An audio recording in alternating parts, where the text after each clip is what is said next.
স্বামী ব্যস্ত ভঙ্গিতে বলল, আর কত সুন্দর করে সাজবা, 11টায় ট্রেন, দেরি হলো তো ধরতে পারবো না। স্ত্রী ঠোঁটে লিপস্টিক দিতে দিতে বলল, এই তো হয়ে গেছে, আর একটু দাঁড়াও।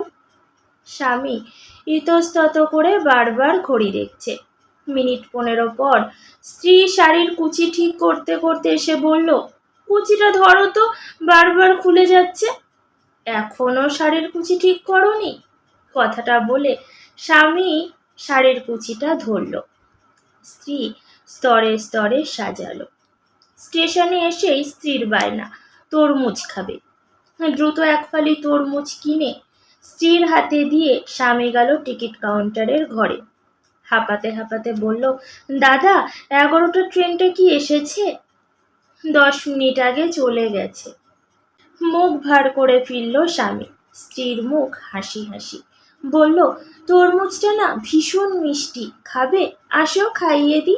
ট্রেন কখন আসবে? স্ত্রীর খারাপ লাগা যেন তৈরি না হয় সেদিকে খেয়াল রেখে স্বামী বলল, ট্রেনে যেতে ইচ্ছে করছে না গো, চলো না বাসে যাই। বাসে তো আমার বমি পায়। পাবে না, জানলার কাছে বসবে, আমার কাঁধে মাথা রাখবে।